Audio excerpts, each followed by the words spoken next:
we are creating that information layer here in the world today, and we don't really understand it, and it's minimizing friction, and that means that it has certain dynamics around it, which is that things that tap into that information layer tend to be cheaper, better, and faster. So we have lots of people that are like, oh, we should do something. Where the do something is connect a physical object to the information layer in order to achieve those types of optimizations. So that's one. Two is directly resulting from it, which is that now that we're informationalizing, informationatizing, or both, now that we're creating that layer, it's creating threats.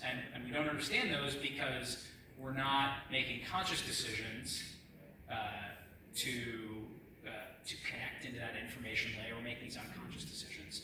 And so when people ask, like you did, what's the biggest threat? It's the fact that we essentially have to act against our own sort of best interests, right? Which is that we're trying to connect things into this information layer to achieve those types of optimizations, but at the same time, it's hard to understand that in fact that comes at great cost. And so what I'm investing my time in right now is industrial control systems cybersecurity company that I just started. And it's because we're connecting most critical infrastructure, most manufacturing facilities to the internet, to the information layer. Carries a lot of risk that we're not really calculating. Chris, Michael, you have any thoughts to add to that? The threat and where we should invest? So for an adversary, there's three main areas or reasons why they would want to do a cyber attack on a business or organization. One is immediate financial benefit. Two is intelligence, and three is destruction. The first one, the immediate financial benefit, is what is most immediate. It's ransomware. The reason why is because with ransomware, the attacker wants to be known. They want you to know that they are doing it because they want the ransom. And ransomware has been more and more in the news. In 2020, cyber analysis estimated that $350 million was paid out by U.S. companies for ransomware, with 311% increase from 2019. According to Varonis, the actual cost to a company because of business disruption is 5 to 10 times greater than the actual cost of the ransomware itself, with 7.5 billion potentially impacting the U.S. economy. And that's where a lot of business leaders worry about. They worry about ransomware. But there's two other areas that are, I think, potentially even more serious. One is intelligence. And what that is a lot of companies do things like R&D. They have technology. They have very sensitive information. And for an adversary, they do a cost-benefit analysis. It's like an intel gain loss. In the military, intel gain loss is if you have access to, say, a terrorist information hub where you get all communications, you can destroy that and disrupt that terrorist cell for a few hours, maybe a couple days. Or you can continue to get all information and all communications from the terrorists for a perpetual amount of time, find out their plans, and continue to work against that cell. In the same way, when an adversary gets access to a company, they need to determine, do I want to have this short-term financial gain, or try to learn of all the R&D, of all the technology to develop in the future?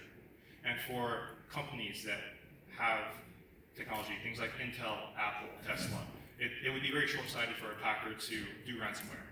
It would be much more advantageous. What they do oftentimes is to stay hidden, to get deeper in the networks, get more files, use that, reverse engineer it, and potentially even try to add their malware into the firmware or software of that company in the research and development departments, so that anyone who uses that product is infected, and so they can get more intelligence and spread further.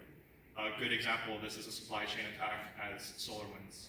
SolarWinds, over 100 US companies and a dozen federal agencies were infected, including Microsoft, Intel, Cisco, Deloitte. And none of them were ransomware. The reason why is because these companies had information that was more valuable than a $5 million payout. And these things oftentimes don't get reported because the point of an attacker is to stay hidden. And SolarWinds got discovered, but there's so many more attacks against companies that the adversary stays low and hidden that aren't discovered. Finally, the third area attacker would try to do is destruction. And that sort of breaks into two things. One is immediate, which is more for political, like more if you did something that they hate, they don't like. Like this is one-off things, but what I want to really talk about is critical infrastructure. And for critical infrastructure, it's more than just power. Critical infrastructure is the financial sector. It is transportation. It is airports. It is the media. It is communication. It's the water supply. If an attacker and a foreign adversary gets access to these things, they won't detonate immediately because that would be an act of war. What they would do is they would get access to as much as they can, wait for an opportune time, wait to a major conflict, and then detonate it all at once. In 2015 to 2017, Ukraine faced disruptions to simultaneously their banking sector, their government, their transportation, airports, media, just throughout their entire public and private sectors. In Georgia in 2019, they had between 2 and 15,000 websites taken down simultaneously from both private and public sector.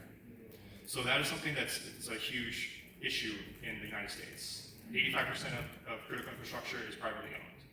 They're not mandated to protect their networks.